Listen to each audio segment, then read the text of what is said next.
Muy buenas tardes y bienvenidos a este último encuentro interactivo de resolución de casos clínicos en errores congénitos del metabolismo. Hoy tenemos un tema muy interesante que es fenilcetonuria y embarazo. Antes de comenzar, queremos agradecer a la doctora Espécola, a la doctora Núñez y a la licenciada Salerno, quienes serán las coordinadoras y presentadoras de la actividad. También queremos agradecer al Hospital de Niños Sor María Ludovica y a todos ustedes por conectarse y participar de este webinar. Vamos a dar inicio a la actividad dándole la bienvenida a las oradoras. La doctora Norma Espécola es médica especialista en neurología infantil y enfermedades genéticas del metabolismo, médica consultora de la unidad de metabolismo del Hospital de Niños Sor María Ludovica de La Plata y desde 1995 es integrante de la comisión coordinadora del programa de diagnóstico y tratamiento de errores congénitos del Ministerio de Salud de la Provincia de Buenos Aires, PRODITEC, en el área de enfermedades metabólicas. La doctora Mariana Núñez Miñana es médica pediatra del Hospital de Niños Sor María Ludovica, a cargo de la unidad de metabolismo del Hospital de Niños. La doctora Núñez cuenta con una maestría en nutrición humana y la licenciada Mercedes Salerno es licenciada en nutrición de planta permanente del Hospital de Niños Sor María Ludovica, está a cargo del servicio de nutrición en la unidad de alimentación y en la unidad de metabolismo de errores congénitos desde el año 2011. Así que con la presentación de estas tres honorables profesionales, damos por iniciada la actividad.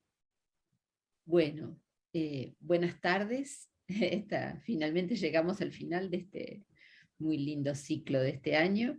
Felicitaciones a todos los oradores que fueron excelentes y bueno, y a la idea de estas reuniones. El tema de hoy es un tema complejo para todos aquellos que hacemos metabolismo y que básicamente somos pediatras. Pero dada la escasez de profesionales en la etapa adulta, tenemos que dedicarnos también a una etapa de la vida muy particular, como es el seguimiento del embarazo de nuestras pacientes. Agradezco a ViLife que se acordase de este tema porque realmente es un tema crucial para el futuro de nuestras pacientes pesquisadas.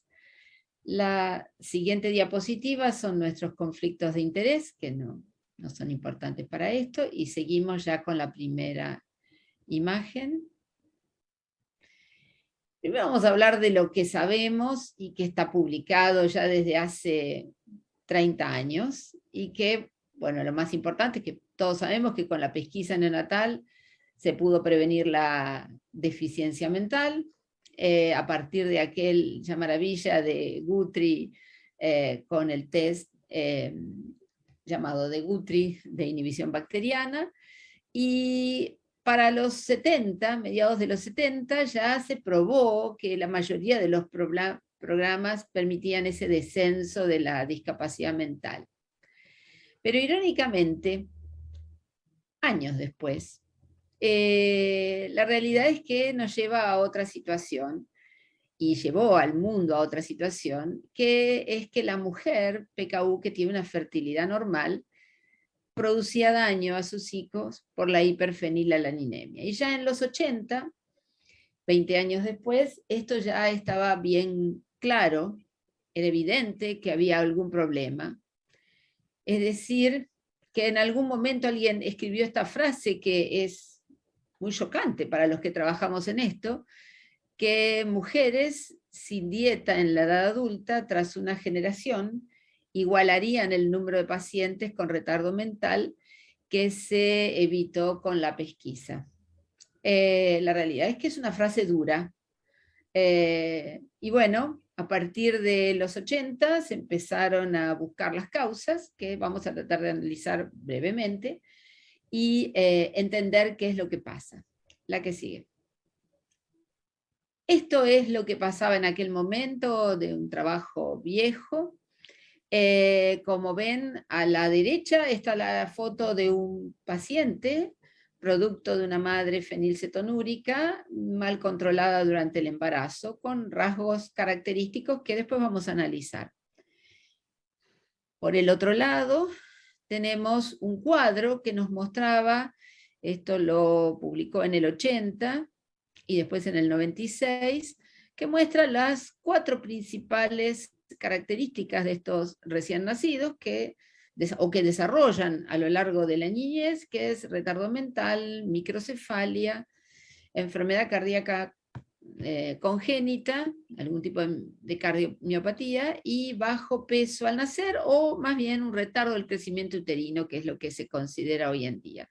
Y por otro lado están los valores, están expresados en micromoles, de 1200 en la madre durante el embarazo, lo cual equivale a alrededor de 20, con valores muy altos de toda esta incidencia, o porcentajes muy altos, con valores que están entre 1000 y 1200, es decir, un poco más bajo, todavía sigue siendo muy alta, entre 600 y 1000, lo cual va entre 10 miligramos y 15 miligramos, ya es un poquito más baja, pero sigue siendo.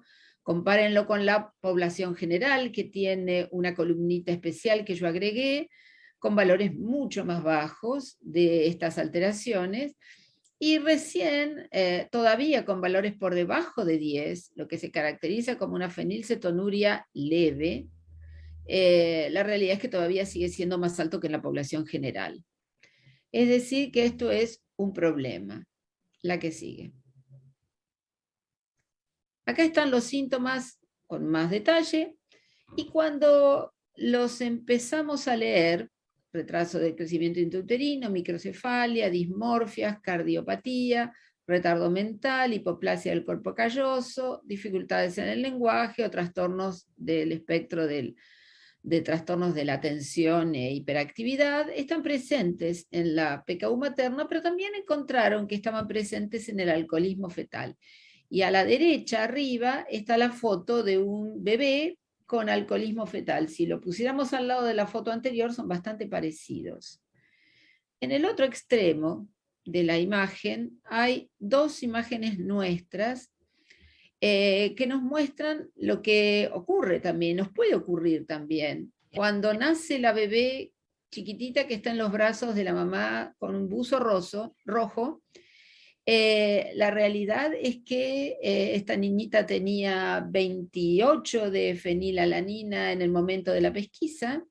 Cuando llamamos al hospital, la nena estaba hemodinámicamente inestable por una comunicación interventricular y una coartación de la aorta, no podía venir a La Plata para la confirmación, y cuando empezamos a analizar qué es lo que pasaba, había nacido de bajo peso, tenía un perímetro cefálico en el percentilo 3, y cuando le preguntamos al médico sobre la mamá, enseguida nos dice, esta señora no entiende y apenas habla.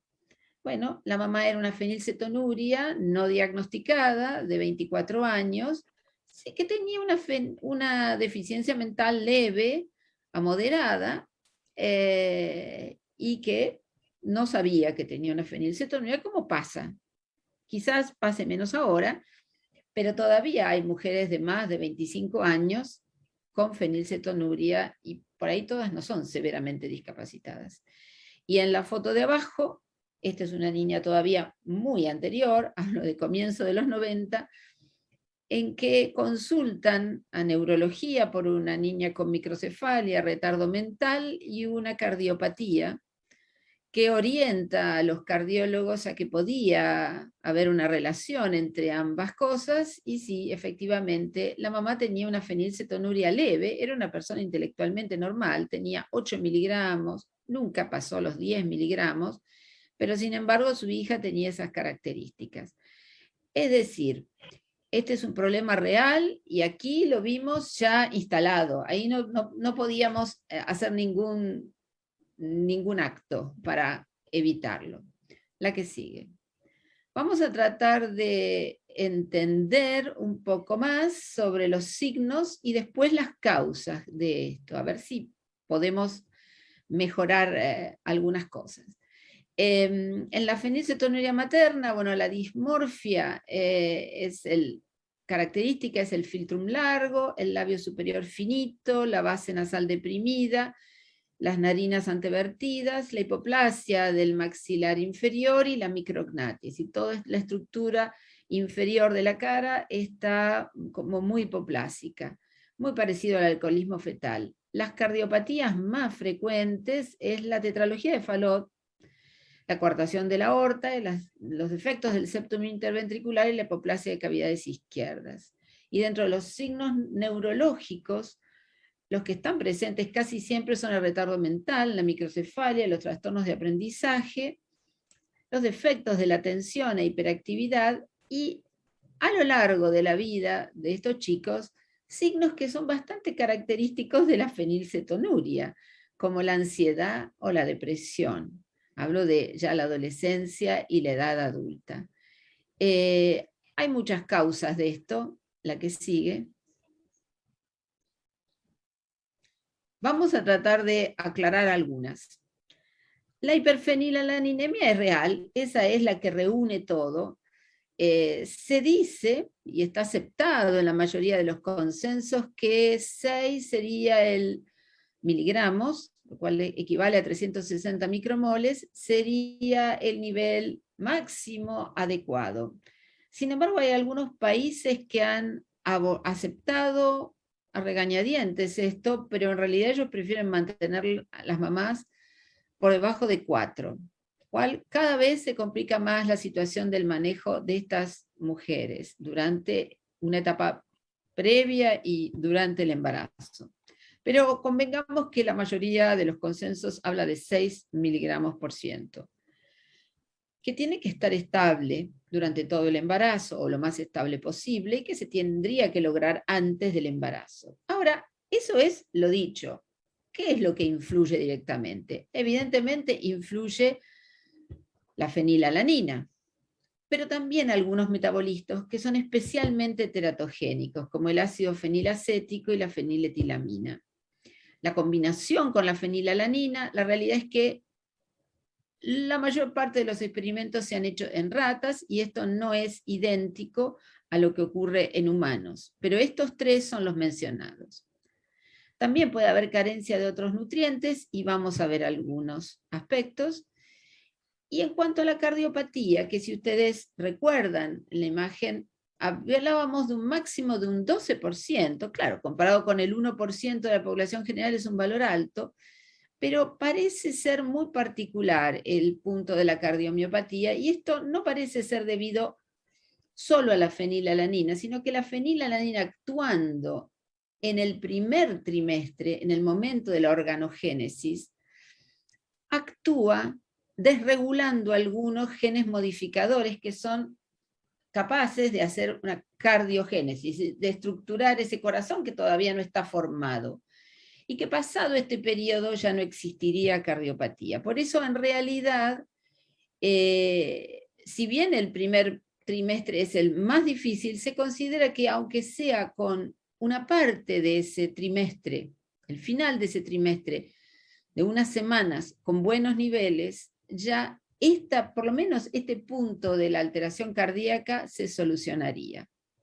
Se le permitiría desactivar esos genes reguladores y permitir una cardiogénesis adecuada. Eso es un punto bastante interesante y no tan conocido. La que sigue.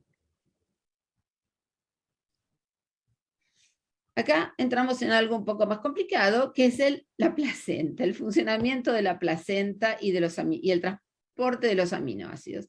Si ustedes ven, todos estos transportadores son los que utiliza la placenta para ingresar aminoácidos. Recuerden que las proteínas no entran como proteínas al feto, sino que las construye la placenta y el feto. Algunos, la que sigue, hay unos cuadraditos que aparecen. Si ven estos rectángulos, están una serie de transportadores que son algunos conocidos. Fíjense, LAT1 es el mismo transportador que utiliza para el ingreso al cerebro, pero hay muchos más transportadores que transportan, en la columna de la derecha, van a ver una serie de aminoácidos. Y nuevamente, la mayoría de estos últimos transportadores transportan aminoácidos neutros, que compiten entre ellos para ingresar. La que sigue. Aquí vemos, más o menos, vamos a tratar de explicar muy brevemente cómo es el pasaje de estos aminoácidos a través del sincitio trofoblasto.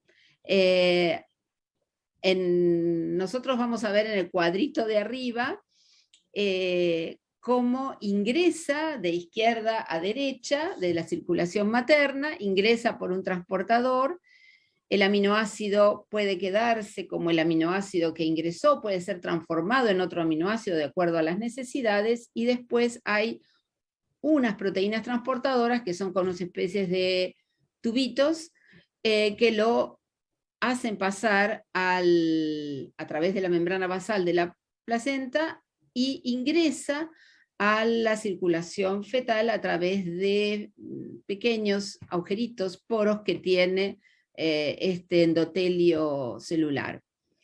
Pero hay otro, en el cuadrito de abajo, ustedes ven un cuadradito que tiene una letra AC. Estos son transportadores acumuladores.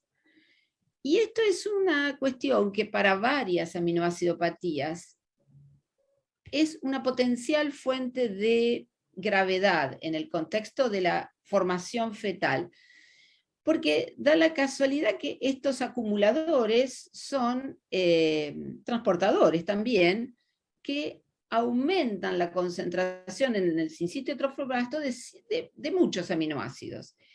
Y no necesariamente inmediatamente los ingresan a la circulación fetal, sino que es de acuerdo a las necesidades de ese feto que van ingresando de a poco. La cuestión es que en algunos aminoácidos, principalmente en los aminoácidos ramificados, este pasaje está incrementado como 50 veces. Sin embargo, en los aminoácidos neutros, como la fenilalanina, esto no es tan aumentado, sin embargo, aumenta la concentración porque retiene adentro de su estructura y a veces transforma en tirosina o en triptofano, tiene todo el sincitio, todas las enzimas capaces, pero no se liberan en forma permanente a la circulación fetal, pero hay momentos en que se liberan en grandes cantidades. Y ese es un punto que igualmente complica porque el acúmulo a nivel fetal es muy alto. La que sigue. Entonces, veamos a la derecha. Ese exceso de fenilalanina intrauterino resultante de ese gradiente transplacentario que establece la placenta, nos hace pensar que si nosotros queremos mantener unos 500 micromoles, es decir, más o menos unos 8 a 9 miligramos por ciento en la circulación fetal, que sería para la circulación fetal un valor adecuado, nosotros deberíamos bajar a menos de 300 micromoles. Y acá le damos razón a aquellos que dicen que tiene que ser 4 el nivel adecuado y no más alto. Por otro lado, hablábamos también de carencia de otros nutrientes. Y acá ven, esto es un simple ensayo con distintas, en un cultivo de sincitio trofoblasto, como a concentraciones más altas en la línea de abajo de fenilalanina, va bajando la cantidad de tirosina y triptofano. Es decir, que en la medida que la circulación materna tenga más fenilalanina, vamos a tener menos ingreso de tirosina y triptofano. Y si bien el sincitio trofoblasto puede formar tirosina, tiene los elementos, y ese sincitio trofoblasto no es fenilcetonúrico, en realidad es producido por tejidos mixtos y probablemente tenga la enzima. Sin embargo, no alcanza a elevar sustancialmente el nivel de tirosina porque los transportadores competitivos no le han permitido ingresar la cantidad suficiente. La que sigue. También son importantes los tiempos. Los 3 trimestres son tienen diferentes funciones. En el primer trimestre se van a establecer los efectos cardíacos. No ocurren. Si hemos tenido un periodo de la formación cardíaca adecuada con buenos niveles, probablemente no tengamos cardiopatía. Esto ocurre cuando todo el trimestre es anormal y no hay un momento adecuado para la formación. La dismorfia fetal también, y facial, también es característica del primer trimestre, de un primer trimestre absolutamente sin control. Y también se va a establecer las primeras bases de la microcefalia y por supuesto del futuro retardo mental. En el segundo trimestre es el momento de la mayor acrecimiento de tejidos, ya no de órganos, sino de crecimiento tisular, y entonces el retardo del crecimiento uterino va a ser importante, con una microcefalia, y también nuevamente esto va a dar origen al retardo mental posterior. Y en el tercer trimestre, nuevamente, si solo es el tercer trimestre el afectado, es posible que el niño nazca con un perímetro cefálico bajo y también con retardo mental, pero ya habremos pasado la etapa del retardo intrauterino y también de la cardiopatía y de la dismorfia. Así que es importante, la que sigue es simplemente resaltar lo del primer trimestre, y seguimos. Otros temas que tenemos que considerar y que también son causantes de mal pronóstico en estos niños. Nosotros estamos trabajando con un niño que tiene ciertas características o que puede desarrollarlas, pero con una madre con fenilcetonuria, y que probablemente haya abandonado o haya alterado, no adherido adecuadamente al tratamiento, complican los niveles socioeconómicos bajos y por supuesto el pobre apoyo familiar a la madre. Por otro lado, generalmente después de un embarazo y aún habiendo logrado un buen control durante el embarazo o la mayor parte del embarazo, abandonan nuevamente el tratamiento porque nuevamente vuelven a insertarse en sus problemas previos, sumado a que ahora tenemos un bebé en la casa del cual tienen que ocuparse, y los fenilcetonúricos tienen mucha dificultad en sostener sus conductas y sus acciones, y eso ya lo vimos en la charla de hace 2 semanas. Entonces, estas mamás van a tener dificultades en la organización de la crianza, fatiga, depresión, ansiedad, por lo cual es también poco probable que al bebé le ofrezca un ambiente seguro y estimulante para un crecimiento y un desarrollo adecuado. La que sigue.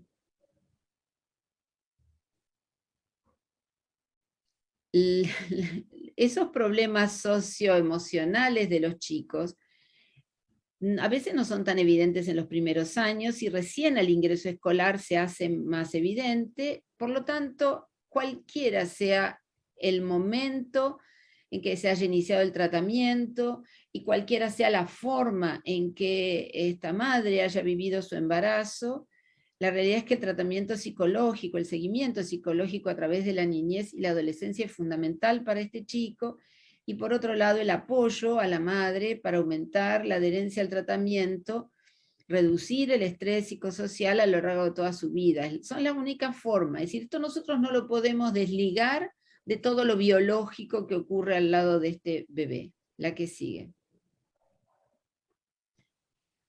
Esto es muy breve, ya para terminar, es la experiencia nuestra. Como saben, nosotros empezamos el programa de la provincia de Buenos Aires en 1995. En ese periodo se detectaron 140 pacientes PKU de distintas formas, con un 45% de varones y un 55% de mujeres. De ese total, que no está totalmente en seguimiento, pero hay un alto porcentaje que sí, 32 mujeres mayores de 15 años están en edad fértil, y sí hay que aclarar que el 60% o más tiene un nivel sociocultural medio a bajo, y eso es importante tenerlo en cuenta por lo anterior. La que sigue. Hemos tenido 7 embarazos, esa es nuestra experiencia, con 2 abortos. Uno fue espontáneo, muy precoz, y el otro fue un aborto provocado, reciente, en una joven que estaba en relativo buen control, con sapropterina. Ella manejaba bien sus niveles, pero por alguna razón había dejado de tomar la medicación, coincidiendo con el momento que queda embarazada. Y entonces ella misma decidió suspender ese embarazo. Y 5 recién nacidos vivos, 2 desarrollaron el síndrome de la fenilcetonuria materna, eran madres con fenilcetonuria clásica, que no tenían tratamiento y controles recientes y que ya eran mayores de 18 años, ambas mamás. La que sigue. 3, en cambio, no tuvieron signos al nacer, correspondían a madres con fenilcetonuria leve a moderada, con un tratamiento que había sido bastante variable, con entradas y salidas, pero aún estaban en contacto relativamente regular. Los niños son todavía pequeños y la realidad es que están en seguimiento. No tienen signos físicos del síndrome. Y después tuvimos esos 2 pacientes que fueron hijos de madres con distintas formas de fenilcetonuria que no habían sido diagnosticadas previamente porque eran de la etapa previa a la pesquisa. Bueno, la que sigue. Vamos a la pregunta. Y entonces, ¿cuáles son los factores que influyen en el pronóstico neuropsicológico de un niño de madre PKU? Entonces, las opciones son por elevación de la fenilalanina materna, por carencia de otros nutrientes como tirosina, B12, fólico, etc., genes modificadores, pobre adherencia al tratamiento postnatal, trastornos psicosociales maternos o todos los anteriores juntos. Vamos a ver.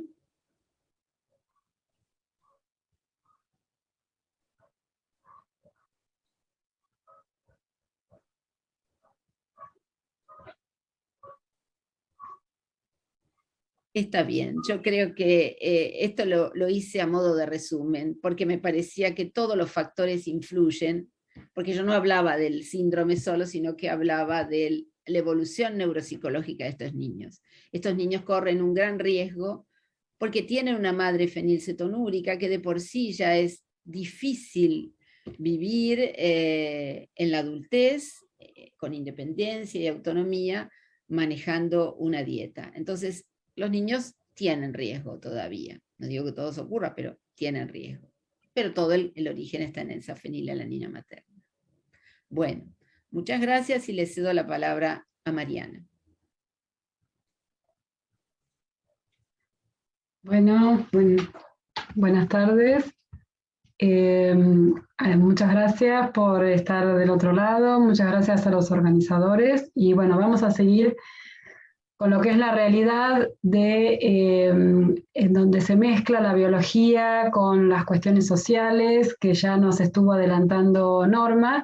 Y bueno, nosotros formamos parte de un centro que es pediátrico, con lo cual tenemos muchas limitaciones, pero hemos desarrollado ciertas acciones.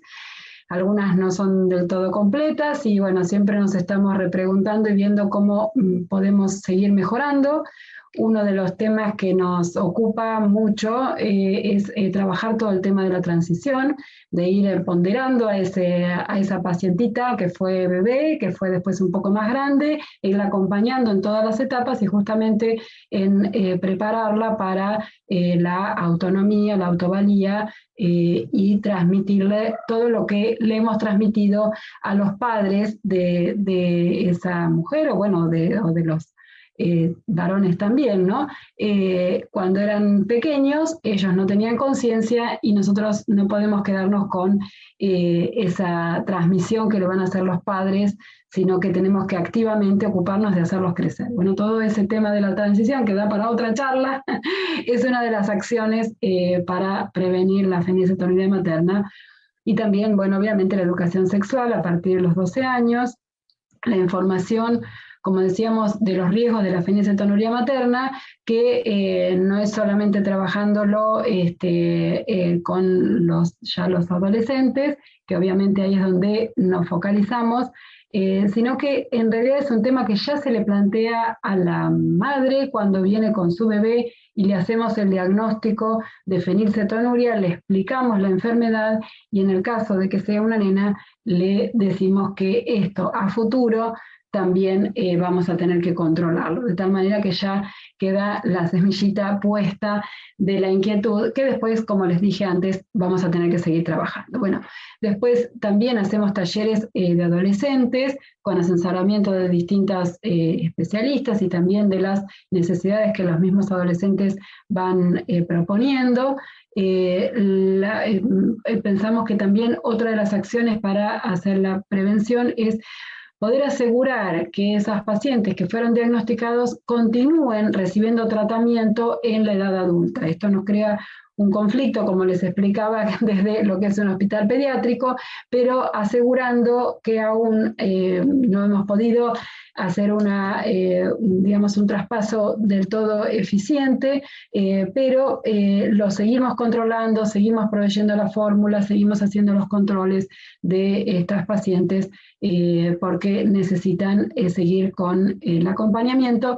Y bueno, también otra tarea que nos ocupa de esto es estar muy atentos con los pacientes que se van perdiendo del control, que a veces abandonan o discontinúan un poco el tratamiento o siguen haciendo un tratamiento pero no hacen los controles. Ya es suficiente con tomar la fórmula o hacer el tratamiento que tengan que hacer, pero los controles a veces se dificultan más en mandarlo. Entonces, mensualmente o cada 2 meses hacemos un relevo de quién mandó, quién no mandó la muestra, cómo estamos, y entonces esa consideramos que también es otra acción de prevención antes de que llegue el embarazo. Una vez que llega el embarazo, tener en claro cuál debería ser la planificación de ese embarazo y cómo responder en forma urgente ante un embarazo en curso. Entonces, vamos con la siguiente, que hablaríamos un poquito de cómo es la planificación.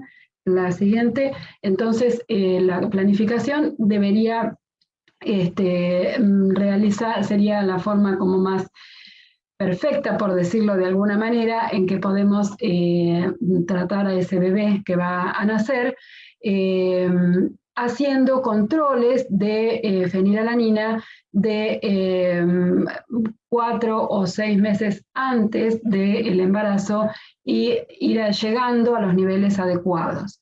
El rango seguro y estable que consideramos o que se considera con estas salvedades que dijo Norma es entre 2 y 6 miligramos. Eso no debe ser en un valor aislado, sino que a lo largo de 2 semanas o de 3 valores seguidos se pueda tener esos valores, y entonces ese sería como el momento de poder empezar a realizar las posibilidades para que quede embarazado, pero hasta ese momento debe continuar con anticonceptivos. O sea, es muy importante llegar a la estabilidad de la fenilalanina y bueno, comenzar con los suplementos y demás. Desde el punto de vista siguiente de la dieta, se van a tener que realizar una serie de ajustes que van a ser reeducar y volver a ver cuánto se entiende o no se entiende de esta dieta que hay que hacerla, y todo lo que incluye la educación alimentaria y trabajando de la mano muy cercanamente con la nutricionista, haciendo la planificación de los menús, recetas, las compras, bueno, todo lo que sean videos, y no solamente capacitando a la futura embarazada, sino también al medio familiar, que son los que van a ayudar a colaborar en esto. Seguramente en esta etapa va a haber que ajustar el sustituto proteico, ajustar la dieta, poder plantear la utilización de la dieta simplificada. Y otro tema que generalmente se ocupaban los padres y es importante que se vayan ocupando es cómo es la técnica del dosaje, cómo es la logística del envío de la muestra, y toda esta planificación debe hacerse con el equipo interdisciplinario. La siguiente, entonces vamos ahora a lo que es nuestro caso, en donde, bueno, estas cuestiones de la planificación se plantean como algo, a veces parece hasta ideal, hasta países que están más desarrollados en otras condiciones sociales nuestras, muchas veces refieren que esta no es la planificación, no es la forma por ahí más frecuente en que se llega a un embarazo, pero es hacia lo que tenemos que tender. Bueno, en el caso clínico, por ahí, a diferencia de lo que hemos estado haciendo en otras presentaciones y que han hecho otros, quizá para no estar pasando tanto de uno a otro, porque hay varios ítems, quería contarles que esto lo hemos preparado con la nutricionista, con Mercedes, y bueno, y Norma también, obviamente, que hemos consensuado entre las tres en lo que hace específicamente a todos los cálculos nutricionales y demás. Ha sido todo trabajo de Mercedes, que lo voy a presentar yo para no estar pasando todo el tiempo el micrófono, pero bueno, cualquier cosa que se me pase o que quiera acostar, está Mercedes también del otro lado, y bueno, obviamente que para la ronda de preguntas estamos para contestar. Esta paciente fue diagnosticada a través de la pesquisa neonatal del programa. Ella había presentado a las 48 horas de vida un valor de fenilalanina de 7 miligramos, y nosotros la conocemos a los 19 días de vida, en donde ella llega con un valor de 20 miligramos de fenilalanina. Se trata de una niña que es la sexta hija de una familia con pocos recursos, que vive en un pueblo de más de 150 kilómetros de la ciudad de La Plata, y donde es un medio social y cultural muy, digamos, de muy bajos recursos. No solo desde lo económico, sino también desde lo cultural. El bebé llega con un peso por debajo del esperado, un mal progreso de peso inicial.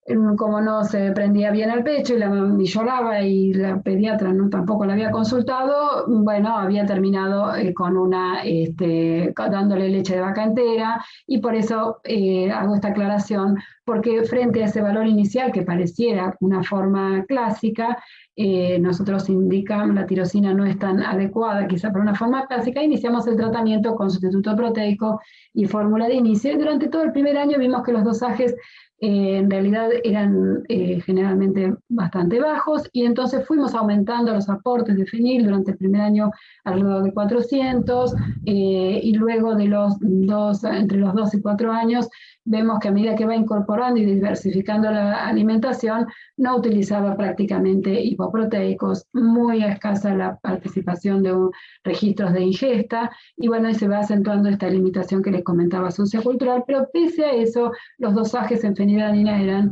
relativamente adecuados. La siguiente. Entonces, ya en el transcurso de su etapa de los 5 años, no estaba viniendo muy frecuentemente, los controles eran un poco discontinuos, se la cita a través del servicio social, y en ese momento había muy baja ingesta de fórmula, el dosaje es, digamos, un poquito más alto de lo que ya venía teniendo, pero pese a ello el desarrollo antropométrico y el psicomotor parecía acorde. A lo largo de todo lo que es la edad escolar, los seguimientos son inadecuados, repite segundo grado, quizá más por todo un contexto social que por alguna limitación, aunque bueno, ya se va marcando una diferencia en ese sentido.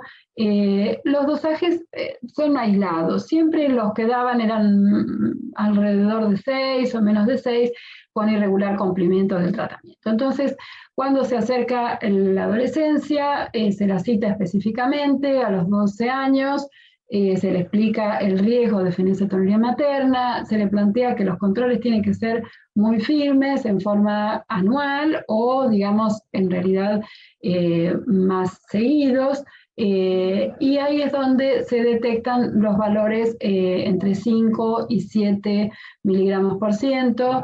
Entonces, bueno, se le pide un poco más seguido que haga los dosajes, y la tolerancia estimada está entre 800 y 900. La siguiente, entonces, con esta paciente tal como la hemos presentado, ¿cómo consideramos? ¿Qué indicaciones deberíamos darla según lo que consideremos? Que estos niveles no son riesgosos para fenilcetonuria, entonces tenemos que discontinuar los monitoreos porque después de los 18 años ya no es necesario complicarla psicológicamente, o que los niveles no son riesgosos, pero que sí deben seguir realizando controles, o que sí son riesgosos, que hay que ajustarlo a la dieta y hacer controles más frecuentes, sobre todo si hay cambios o situaciones catabólicas, o que hay que realizar un tratamiento con biopterinas. Esas serían un poco las distintas opciones. A ver qué les parece a ustedes que podemos pensar para esta paciente, ¿no? Puede haber más de una que sea correcta o no, bueno, no es correcto, sino que son quizá como lo vamos pensando y hablando. Bueno, ahí estamos tal cual como lo habíamos pensado, como abortó la mayoría, en la cual, como había presentado algunos niveles por encima de 100, de 6, y además con todo el contexto social que tiene también esta paciente y de discontinuación y de una dieta que tampoco es completa desde el punto de vista de la calidad de los alimentos que recibe, consideramos como de riesgo y con controles frecuentes. La posibilidad de tratar con biopterinas es una realidad, pero para esta paciente no aplica porque no le habíamos hecho la prueba, no se nos había contado, sino. Pero bueno, me parecía que también había que tomarlo en cuenta porque si bien por el dosaje inicial parecía una forma más clásica, después en la evolución no lo fue tanto, así que bueno, dejo a esa parte como abierta. Seguimos entonces con el caso clínico. Que ya retomamos a la paciente, entonces la teníamos a los 16 años, aparece con el novio, que ya abandonó la escuela, porque en realidad ya no le interesaba, no tenía sustituto proteico, no traía registro alimentario, o sea, todo ese trabajo que habíamos hecho mucho no nos había servido, el peso y la talla eran adecuados, pero por el interrogatorio, el consumo que expresaba era una ingesta de fenilalanina por encima de lo que habíamos calculado y un aporte de proteínas naturales que para esa edad no es tan acorde con unas calorías poco limitadas. Obviamente le había quedado la idea de que carne no podía comer, entonces del interrogatorio, de las características de su dieta, que es de donde se desprende estos cálculos, aparecía alguna ingesta de quesos, algo de huevos y básicamente una dieta farinácea con cereales comunes, fideos, galletitas comunes, y en eso consistía su dieta, reflejada también en el laboratorio, en el que vemos una carencia de B12, el perfil de hierro que no se los comenté estaba un poquito en el límite y el dosaje de fenilalanina está por encima de 6 en 10 miligramos. Seguimos entonces, a ver, pensemos un poco todos juntos. La siguiente, ¿qué hacemos?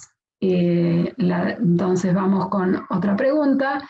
Si esta fuera, la dejamos así, le indicamos una alimentación normal y un sustituto proteico, o a esa alimentación normal y sustituto proteico le agregamos también alimentos hipoproteicos, o le diagramamos una alimentación que esté controlada en proteínas naturales donde haya sustituto proteico, alimentos hipoproteicos y requiere en este momento alguna suplementación con vitaminas, o le indicamos una alimentación controlada en proteínas y suplementamos vitaminas, o todas son correctas.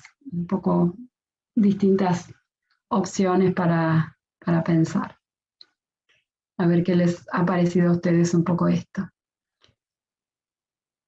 Ahí vamos viendo el resultado y sí, la mayoría coincide en que deberíamos indicarle una restricción de las proteínas naturales y suplementar. Veíamos que el aporte de proteínas que tenía ella no era suficiente para la edad que tiene, y enriquecer algo de sus aportes calóricos con alimentos hipoproteicos no está de más, y la suplementación con vitaminas quizá a largo plazo no lo necesite, pero en este primer momento que está carente sería oportuno suplementarla. Entonces volvemos con el caso,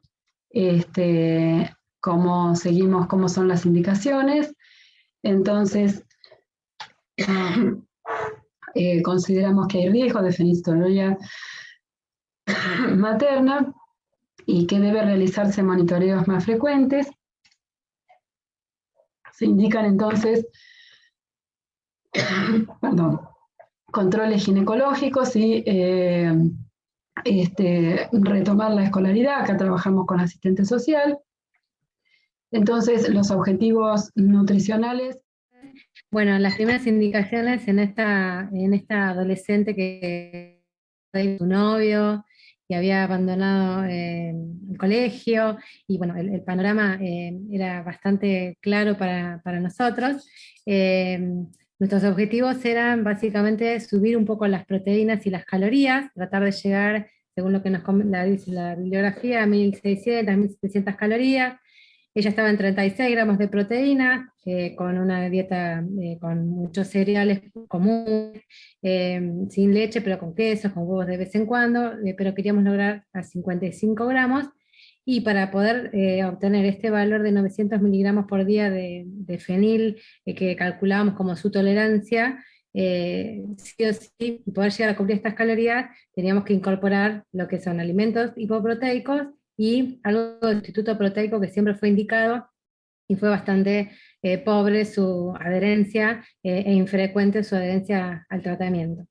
Entonces, bueno, las proteínas naturales, tratar de sostenerlas básicamente con leche, como la mejor fuente de proteína de alto valor biológico, y suspender el queso y los huevos, y dejarle algunos cereales comunes, e incorporarle sí o sí alimentos hipoproteicos, para poder también lograr ese equilibrio y que no se pase con los cereales comunes. Y bueno, ahí se le entregaron menús controlados en proteínas, indicaciones de vitaminas. Bueno, ahí está la selección de alimentos que le entregamos a la paciente, algo de huevo con consumo semanal, y que tratar de reforzar todo lo que son vegetales, frutas, algo de galletitas comunes y cereales hipoproteicos. Bueno, ¿querés continuar, Marian? ¿Podés? Ahí entonces seguimos con el momento, así se planteó, y seguimos. Gracias, Mer, discúlpenme. No, un placer. Trabajo en equipo, esto es trabajo en equipo. Entonces, a los 18 años nos llama por teléfono y nos dice que está cursando 6ª semana de embarazo. Obviamente, citación a control inmediata, esto es una urgencia metabólica.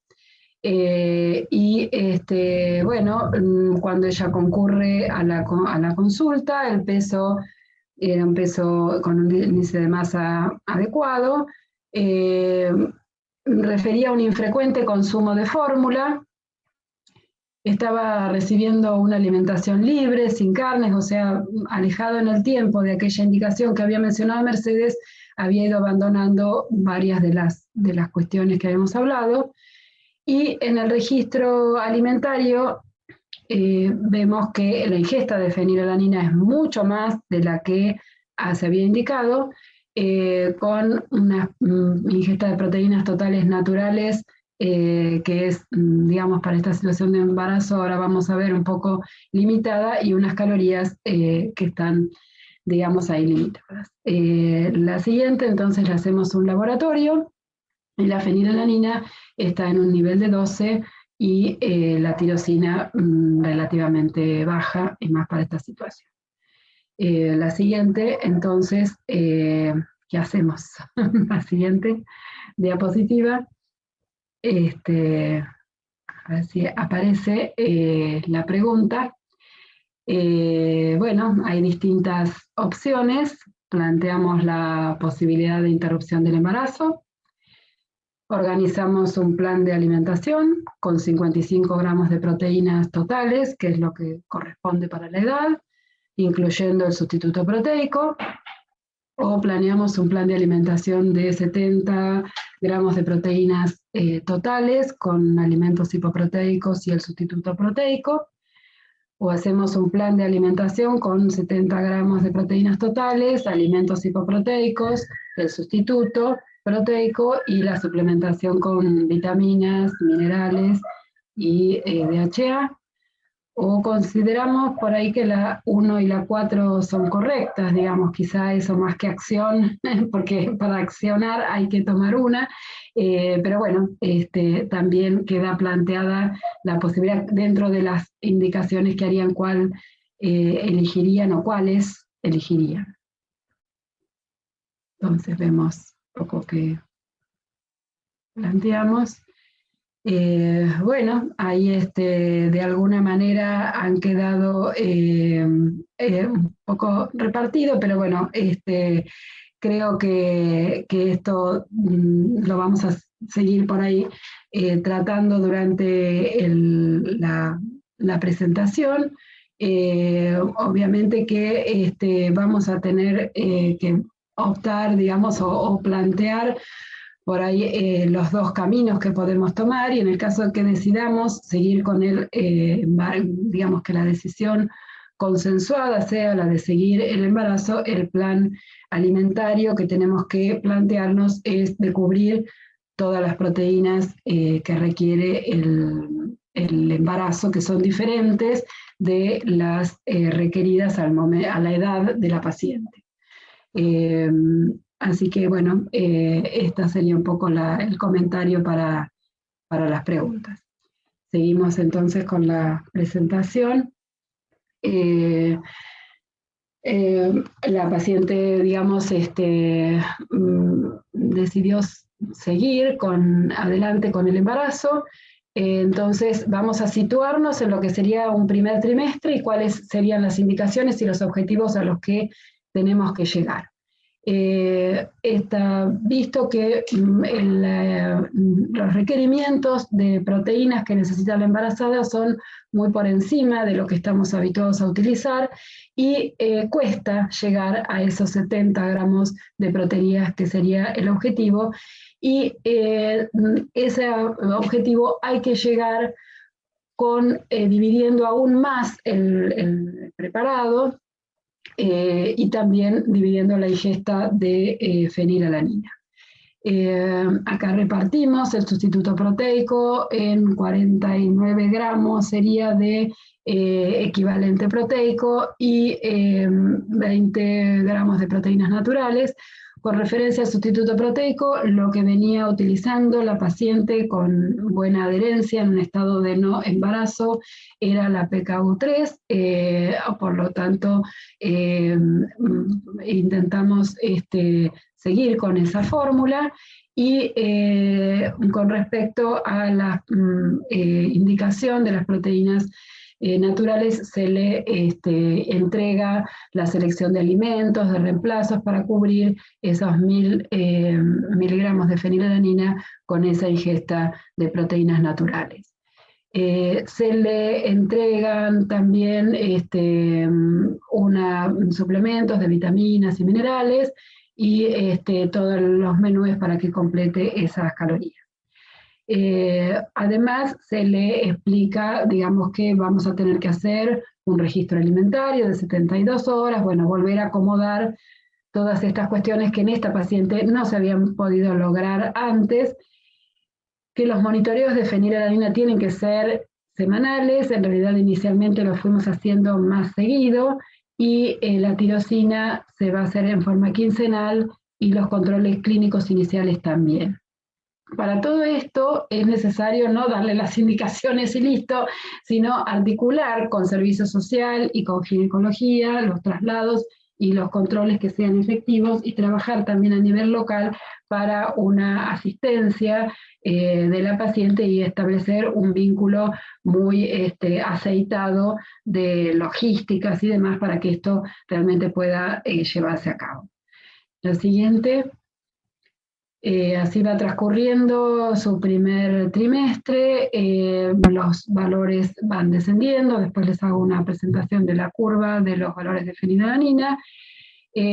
Tomamos un control alrededor de la décima semana de embarazo, en el cual el problema es la hiperemesis, que es lo que está descrito, este primer tiempo del embarazo, está la presencia de las náuseas, los vómitos, la inapetencia, dificultan mucho la adherencia al tratamiento, y a eso se le agrega toda una situación de temor, de ansiedad y de cambios. Queda sola esta niña, porque es una niña con el embarazo, sí recibiendo el apoyo de su mamá, pero la madre también es muy limitada, y en donde entonces se debe buscar un apoyo psicológico y un acompañante terapéutico. En la consulta se detecta que hay un leve descenso de peso. Si bien en el primer trimestre de embarazo uno no espera un gran aumento de peso, debe ser sostenido el peso en el tiempo.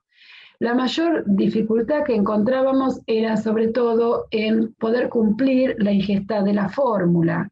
Ella se levantaba y tenía muchísimas náuseas matinales, y ahí es donde ella tomaba gran parte de la fórmula, y entonces ahí empezaba con los vómitos. Entonces, bueno, una de las estrategias que se buscó, la siguiente, fue de repartir la ingesta del sustituto proteico un poco con la fórmula que ella venía recibiendo, y otro poco introduciendo el glicomacropéptido, que es la fórmula líquida, que tuvo muy buena adhesión a este tratamiento. Y entonces la siguiente quedó conformada la indicación repartiendo entonces esas 70 gramos de proteínas totales entre el sustituto proteico repartido de esa manera y el resto de las indicaciones como ya se venían dando. Se considera que el glicomacropéptido es un aporte extra de fenilalanina, pero eso no modifica demasiado la ingesta.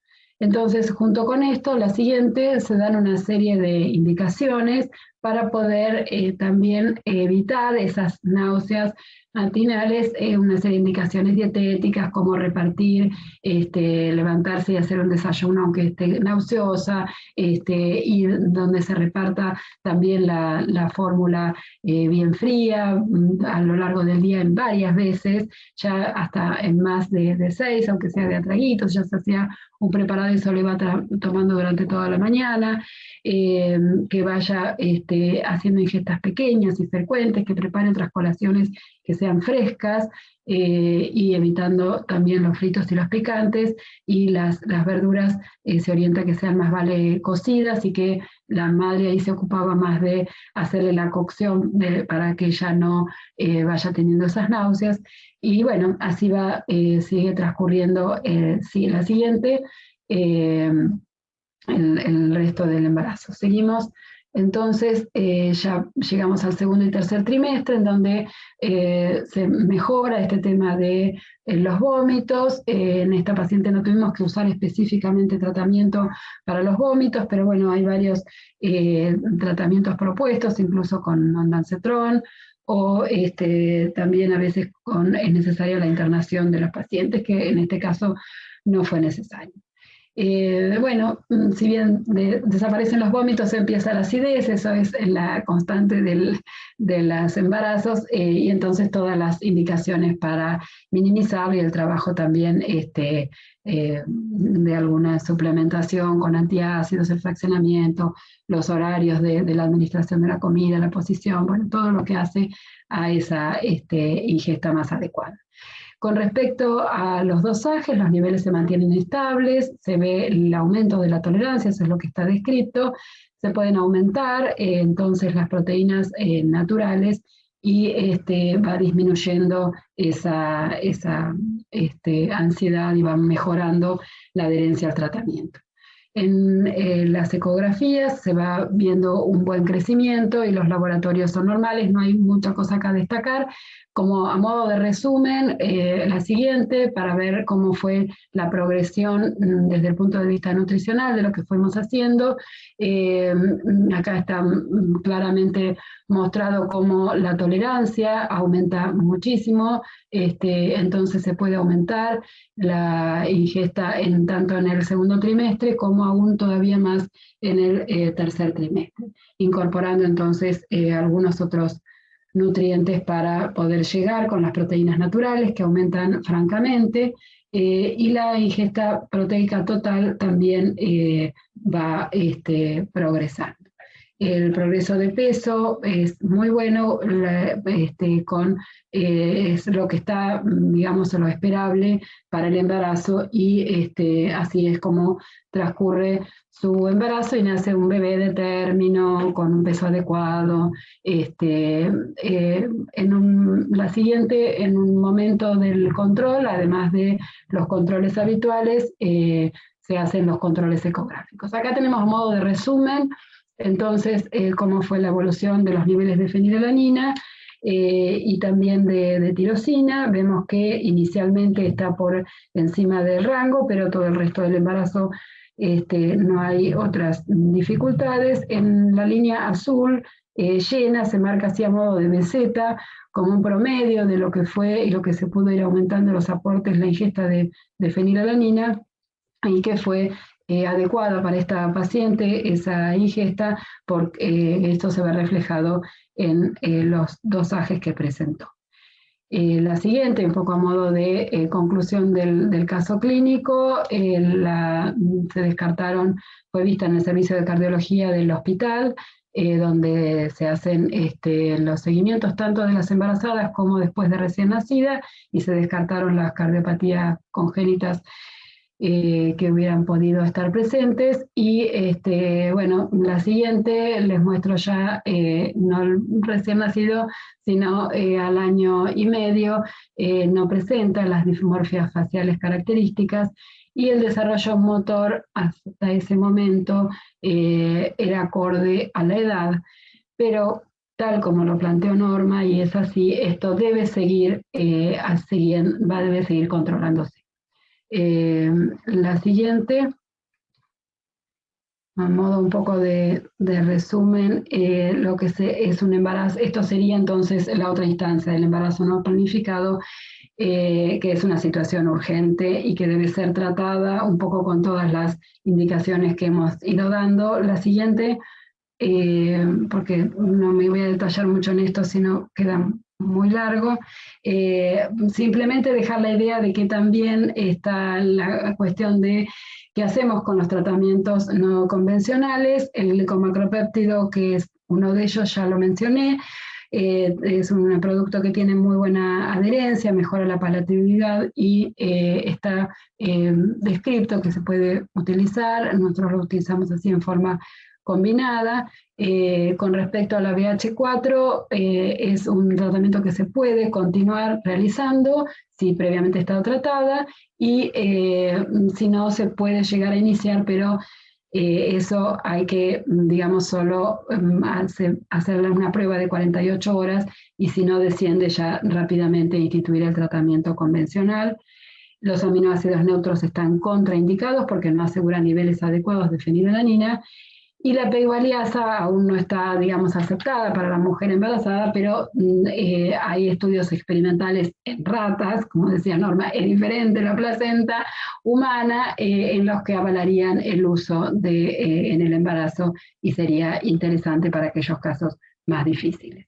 Alguna palabrita de BH4 en la siguiente, muy cortito y ya terminando, que durante el embarazo hay que seguir evaluando la continuidad de la respuesta y ir haciendo las adecuaciones nutricionales. Pueden ser pacientes que casi ya habían dejado la dieta y entonces deben tener que volver a hacer registros y controles quizá más frecuentes, y puede llegar a ser necesario ajustar la dosis si estamos en ese momento de mayor tolerancia de fenilalanina. y después del embarazo la lactancia es posible con BH4, y bueno, en aquellas pacientes en que no estaban tratadas, por ahí será necesario ver si se puede planear una prueba larga en las que sí ya venían tratando, continuar con su tratamiento y bueno, evaluar que puede haber beneficios en esas pacientes. Bueno, la siguiente entonces ya la dejo a Mercedes con el micrófono. Bueno, buenas tardes nuevamente. Ahora la idea era hacer un breve resumen sobre todo de todo el tratamiento nutricional en que nos fuimos basando en este embarazo, y para tener como un resumen final de todo el tratamiento.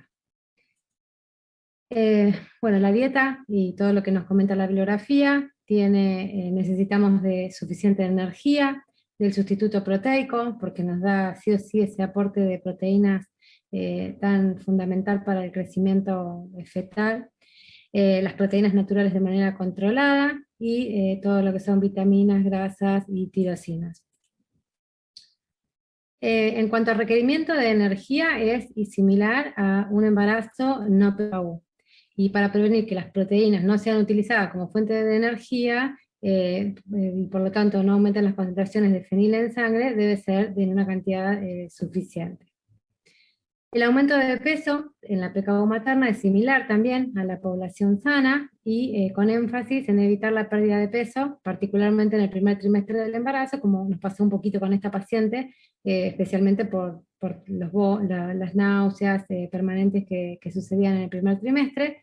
Bueno, está bien descrito el aumento de peso similar a una mujer que no es PKU, según el estado nutricional, la valoración antropométrica con la cual llegué al embarazo. El bajo aporte energético más la pérdida de peso es muy común y multicausal, especialmente en el primer trimestre, y eso, además de que se asocia con concentraciones altas de fenilalanina en sangre, hay que estar muy atentos para poder dar estrategias y abordar, sobre todo lo que es las náuseas, y buscar todas esas estrategias para poder fortalecer el tratamiento nutricional, dado que es bastante común y está muy descrito. El peso debe controlarse semanalmente hasta que el aumento de peso sea satisfactorio y vuelva a recuperarse. En cuanto al requerimiento proteico, la recomendación es que sean más de 70 gramos por día. La tolerancia a la fenil se va a ir incrementando a medida que avanza el embarazo y que la mujer aumenta de peso, principalmente en el segundo y en el tercer trimestre, y cuando el feto está creciendo rápidamente, la ingesta de FIS se duplica o se triplica, como lo pudimos ver también en este caso que fuimos presentando. Esta es lo que está descrito de los rangos, según por supuesto el tipo de fenilcetonuria que tenga esa mamá, en qué rangos vamos a estar, si en los más bajitos o en los más altos. En este caso tenía una mejor tolerancia, así que siempre estuvimos un poco en los límites superiores justos, en el segundo y en el tercer trimestre especialmente, para poder aportarle la cantidad necesaria de fenilalanina, pero siempre hay que tener en cuenta que el rango esté dentro de los valores recomendados. El ajuste de la ingesta de fenilalanina, es importante tener en cuenta que debemos prevenir los niveles por debajo del límite inferior, porque los niveles bajos persistentes por debajo de 100 micromoles se han asociado con retraso del crecimiento intrauterino, y aumentar la ingesta en al menos 50 miligramos es como la recomendación si los niveles en sangre están por debajo de 120, o sea que tenemos que estar muy atentos a que no estén ni muy por arriba, ni tampoco por debajo, porque también causan problemas. Y los alimentos más comunes y de mejor calidad biológica por las proteínas, para poder manejar estos ajustes de fenilalanina, serán la leche, los quesos, los cereales comunes, y también huevo, y si nos da la tolerancia poder aportar algo de carne, como nos pasó también con esta niña. Algunas estrategias útiles que sumamos a las que vimos anteriormente, que esos alimentos, generalmente en las náuseas y vómitos se recomienda como más la dieta seca y fría, Entonces, en este caso, los ricos en carbohidratos, bajos en proteínas, especialmente antes de levantarse de la cama por la mañana, aumentar la frecuencia diaria con menos volumen y más frecuencia a lo largo del día, consumir los alimentos hipoproteicos antes del sustituto proteico, que va a ayudar a que lo toleren mejor, y el sustituto proteico frío y en pequeñas dosis, distribuirlo a lo largo del día va a ser beneficioso para la mamá, además de por el mejor aprovechamiento de todo lo que contiene el sustituto, para mejorar el tema de las náuseas. Y también el estreñimiento, que es un tema en todas las embarazadas, es otro factor a tener en cuenta, que también lo podemos manejar con líquidos fríos en ayunas, con jugos de naranja, siempre que los vaya tolerando, por supuesto, o jugos de compotas de ciruelas por la mañana y abundante cantidad de líquidos, y eso durante todo el embarazo. Otros nutrientes que deberíamos tener en cuenta, bueno, las vitaminas y minerales, como lo comentábamos, y como se suplementó esta mamá, que generalmente la mayoría van a estar cubiertos por el sustituto proteico, pero aquí es la cuestión de que tenemos que asegurarnos de que ese sustituto sea consumido en su totalidad. El ácido fólico, la recomendación es de 400 microgramos por día, desde el momento de comenzar la dieta hasta la semana 12 de embarazo. En referencia a la tirosina, generalmente como en las vitaminas y minerales, no habría recomendaciones para dar tirosina de más, por supuesto siempre que se consuma el sustituto de proteína, que habitualmente tienen entre gramos de tirosina cada 100 gramos de polvo, así que están bien suplementados, y por supuesto siempre hay que chequearlo con los dosajes. El ácido docosahexaenoico se recomienda la suplementación, y algunos sustitutos de proteína tienen suplementación de ácido docosahexaenoico, otros tienen solamente linolénico, y muchos suplementos de los que son para mayores, para arriba de 8 o 10 años, no tienen grasas, no tienen ningún tipo de grasa ni suplementación, por lo tanto hay que estar atentos a que estos suplementos, sustitutos proteicos, muchas veces no los tienen. En referencia a la vitamina B12, que es de gran preocupación también, hay que monitorear la ingesta, por eso la recomendación de huevo, siempre que nos dé por supuesto la tolerancia en estos embarazos, va a ser como la vitamina, por supuesto el huevo y la carne, pero el huevo va a ser como el primero que van a tolerar por la cantidad de fenilina que tienen, y luego las carnes, y son como las mejores fuentes de vitamina B12 con las que contamos, porque la mayoría de las leches, a menos que estén muy fortificadas y son como marcas por ahí, no las que son más baratas, digamos, sino algunas marcas de leches muy suplementadas tienen B12, pero la mayoría no tienen. Por lo tanto, es una vitamina con la cual tenemos que estar muy alertas.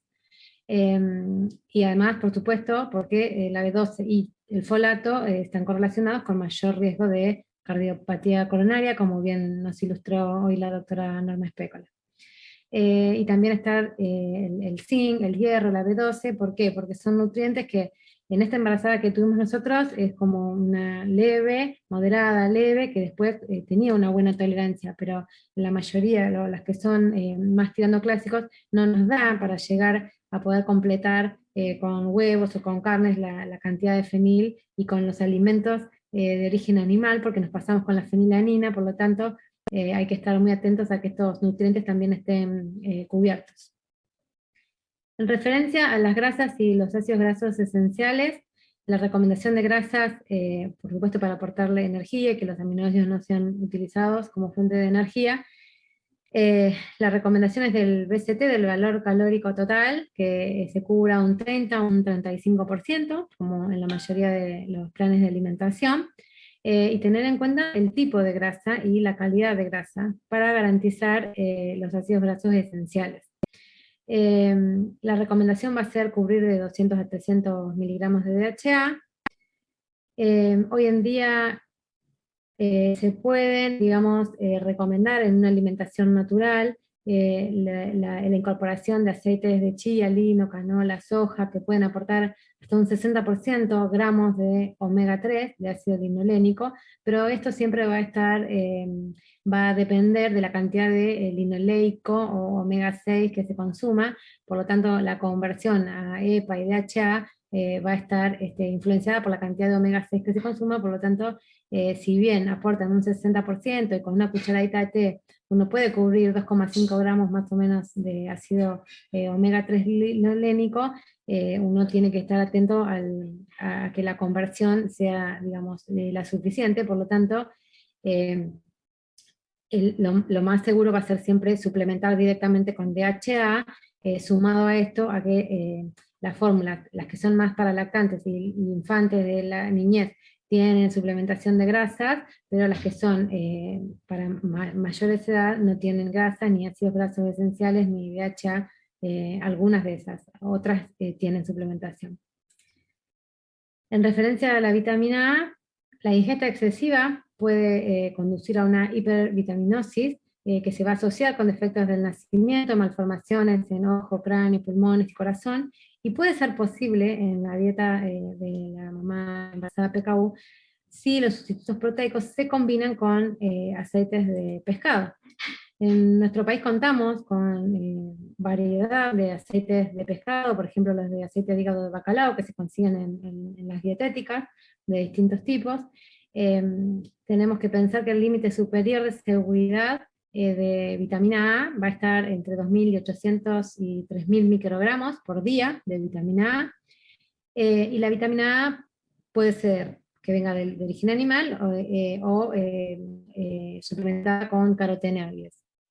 Entonces, la vitamina suplementada como carotenoides nos da más tranquilidad, que no cursarían con una hipervitaminosis, porque la conversión de betacaroteno está regulada por el cuerpo. Ahora, si viene de vitamina A proveniente de palmitato, retinol o acetato, podría sumarse a la vitamina A que proviene de las fórmulas. Entonces, vamos a tener por un lado las fórmulas que van a proveer entre 600, 800, 700, 1100 microgramos de vitamina A cada 100 gramos de polvo, y si nosotros pensáramos en suplementar el DHA con aceite de, por ejemplo, de hígado de bacalao, este es uno que viene de Islandia y que se forma a través de los hígados frescos de los bacalaos y que se importa en Argentina, proviene de Islandia, y aporta aproximadamente 4.600 microgramos por ciento. Entonces, esta es los ingredientes, digamos, la composición química de este aceite de hígado de bacalao. Tomé uno como ejemplo, pero 2 cucharaditas nos aportan, 2 cucharaditas tipo postre, o sea, es bastante poco, nos aportan 1.380 microgramos de vitamina A. Y si la fórmula nos aporta entre 700 y 1.130, algunos 600, bueno, siempre va a depender de la cantidad de polvo que tome, pero puede ser que tome únicamente sustituto proteico, que llegue a tomar 100 gramos de polvo para 80, para cubrir entre 50 gramos, por ejemplo, de proteína proveniente del sustituto proteico, vamos a estar con un buen aporte de vitamina A proveniente de la fórmula. Y en las fórmulas no siempre está descrito el origen de la vitamina A, muchas veces va a provenir del reino animal, y está solamente descrito como vitamina A. Por lo tanto, para cubrir la recomendación de vitamina A en el embarazo, que va a rondar entre el requerimiento de 500 y la recomendación de 750, vamos a, como que lo mejor es apoyarnos y fortalecernos con algún sustituto, como estos que están por acá, de Regulip o NutriBaby, que son específicos y que tienen buen aporte de DHA. Bueno, luego en el post-embarazo, como ya lo mencionamos anteriormente, los riesgos asociados con la PKU materna no terminan cuando nace el bebé, sino que esto va a continuar durante toda la vida del niño, como bien lo comentaron anteriormente. Muchas mujeres interrumpen el tratamiento dietético después del nacimiento del bebé, y es posible que no se perciba la necesidad, esto lo describen bien en este artículo, que hicieron como una encuesta preguntando cuáles eran las dificultades de por qué no continuar el tratamiento dietético, y fue muy sorprendente la respuesta de que ellas percibían que no necesitaban continuar con el tratamiento para fenilcetonuria. Por lo tanto, tenemos mucho para trabajar acá y va a ser un gran desafío. poder fortalecer a esas mamás y esas familias para la comprensión de que puedan continuar con el tratamiento, sobre todo porque todo lo que es la crianza y todo lo que comentaron anteriormente se va a asociar, si no llevan el tratamiento y tienen altos dosajes de fenil, se va a asociar con mayores tasas de depresión, y la depresión materna va a asociarse con tasas más bajas también de lactancia materna y todo lo que se comentó anteriormente. Bueno, y para terminar, como conclusiones final, la invito a la doctora Espécola que nos comente en sus últimas palabras acá. Bueno, gracias, son conclusiones elaboradas por las tres, de alguna manera. La primera, y es que la que queremos transmitir, es que el control de la fenilcetonuria influencia el pronóstico del hijo antes, durante y después del embarazo. Eso es real, desde el comienzo de la vida de esa niña fenilcetonúrica ya se establecen ciertas características de adherencia que pueden influir en su descendencia. Hay necesidad de planear los embarazos y lograr niveles de fenilalanina adecuados, preconcepcionales, y esto necesita un diálogo permanente y está iniciado muy temprano. Hay que contactar, además, hay que ser activo. Cuando ya sabemos que una paciente está en edad fértil, hay que contactarlos para realizar los controles, y esto debe ser algo que no solo sea una cuestión del equipo de salud completo, no hablo solo de los médicos o nutricionistas, sino trabajadores sociales, psicólogos y la familia, y también la comunidad. Yo creo que la comunidad es necesario que participe más en esto. Hay que continuar con un seguimiento estrecho todo el embarazo, con controles de fenil y tirosina, los parámetros nutricionales, evaluando la situación social y favorecer la contención y el vínculo. Es posible usar otros tratamientos como el dicloruro de sapropterina durante el embarazo y la lactancia. Aparentemente no hay ningún efecto teratogénico sobre el feto, y por otro lado, todo ese equipo interdisciplinario de salud y la comunidad tienen que apoyar a estas pacientes que transcurren con dificultades sociales y culturales de distinto grado, pero que en general es común a todas y a sus propias características sociales y conductuales. Así que esto es todo un camino que tenemos que recorrer todos juntos, y nosotros estamos apenas en el comienzo, replanteándonos muchas acciones cada vez que tenemos una de estas decisiones que tomar. Gracias.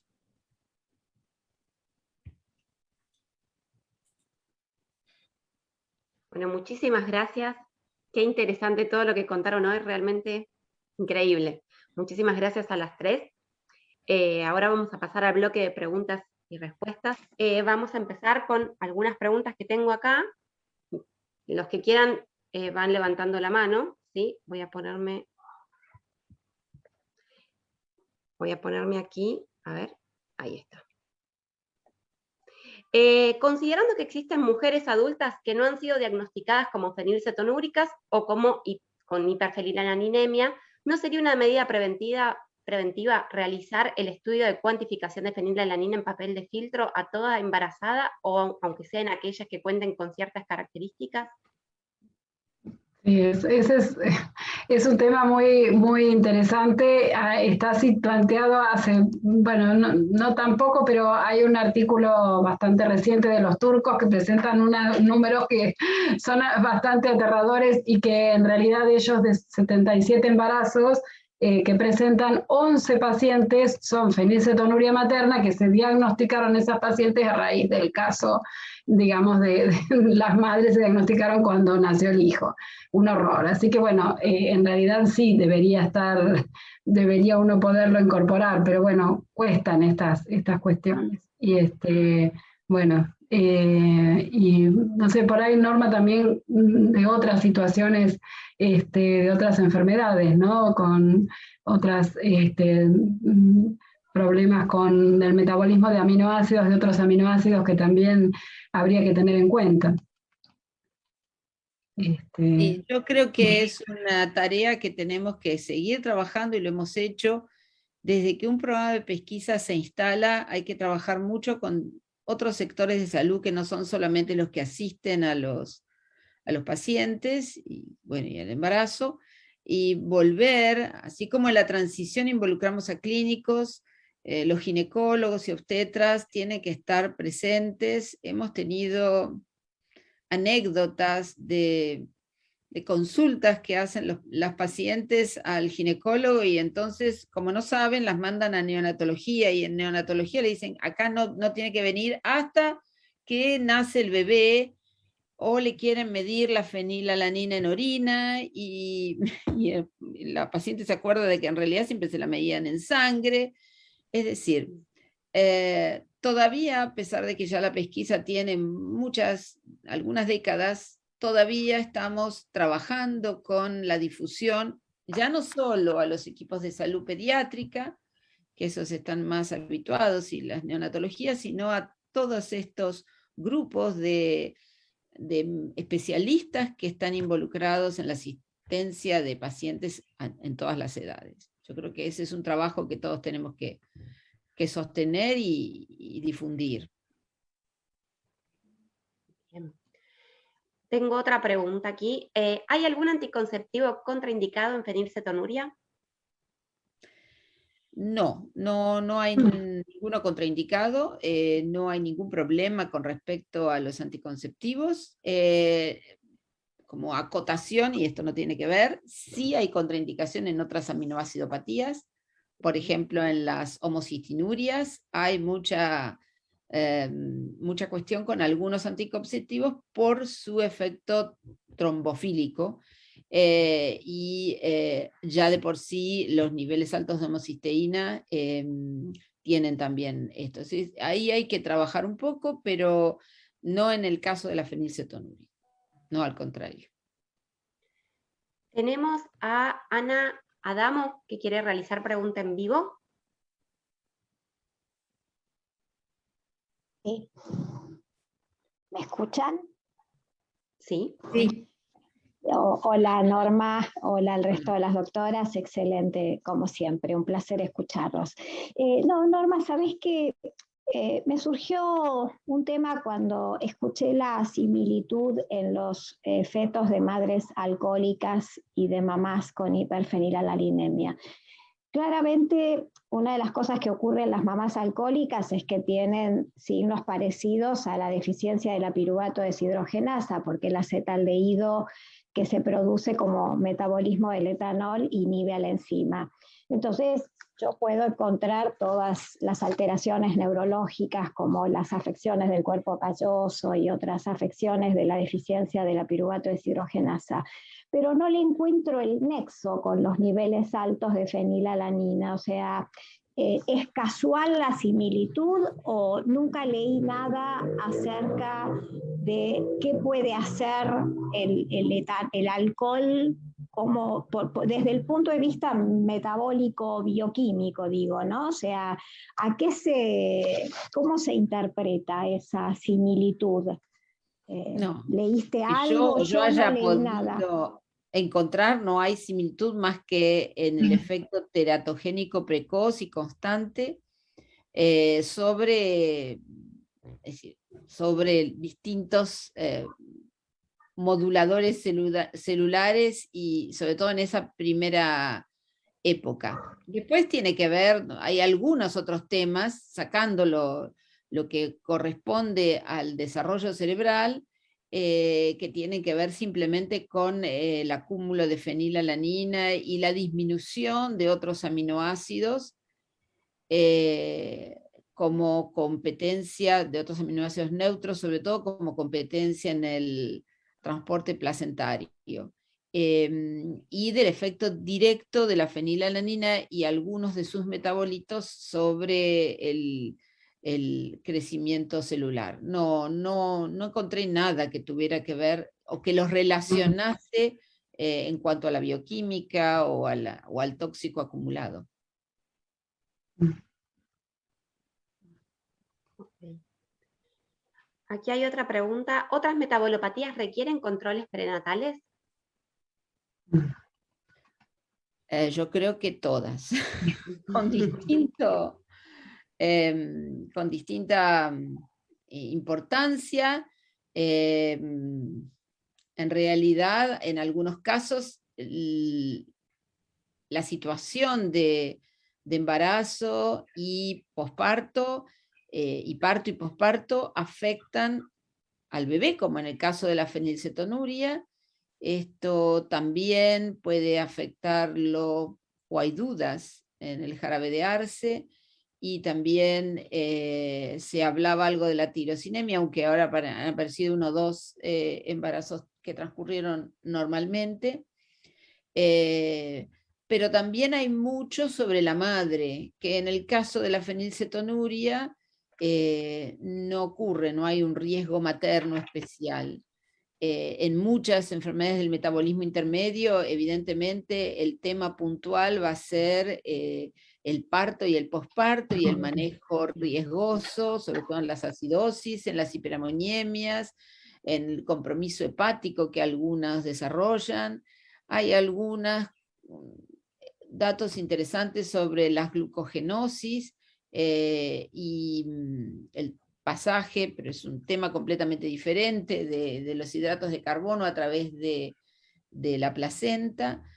Pero bueno, cada una tiene un abordaje diferente y sí, en todas hay algo que preocuparse, pero creo que son aprendizajes todavía más nuevos para el mundo en general que lo que es la fenilcetonuria. La fenilcetonuria ya hace muchas décadas que se vienen manejando esto y hay series muy grandes de siempre más de 100, 200 pacientes, mujeres en seguimiento. De los otros siempre son casos aislados o grupos pequeños.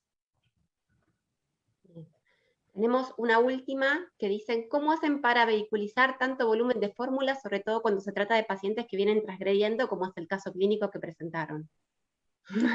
Bueno, justo en realidad en esta paciente teníamos bastante buen margen para vehiculizar proteínas naturales y el sustituto era bastante menos que lo que se suele dar en otras tolerancias.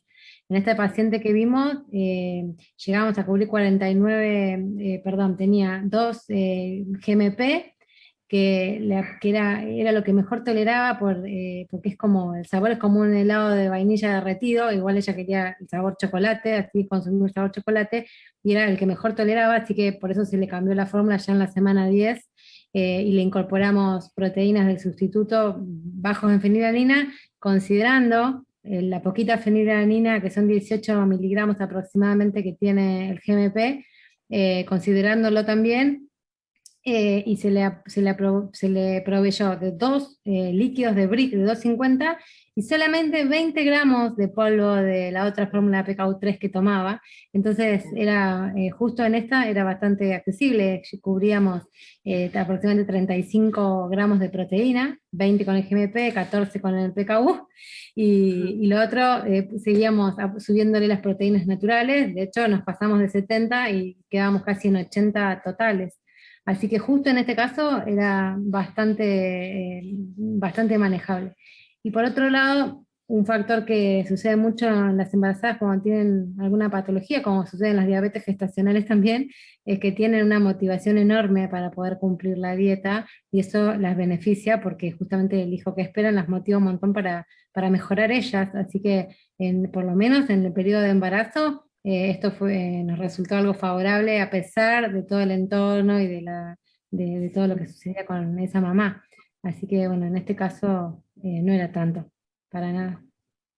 Buenísimo.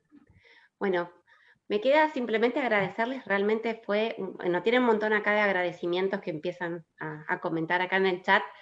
Muchísimas gracias a las 3, fue una charla muy interesante y creo que son los que más experiencia tienen en este tema, así que van a ser referentes para el resto de los equipos que quizás todavía no tienen antecedentes de pacientes fenices telúricas embarazadas, así que muchísimas gracias. Gracias a todos los que están del otro lado por estar hoy y por todo este ciclo. Y bueno, nos veremos en el próximo ciclo que organicemos. Así que bueno, que tengan buenas noches y nos veremos en la próxima. Gracias a todos. Gracias. Gracias Daniela por estos espacios tan importantes. No, un placer. Me alegro que hayan servido. Sí, gracias.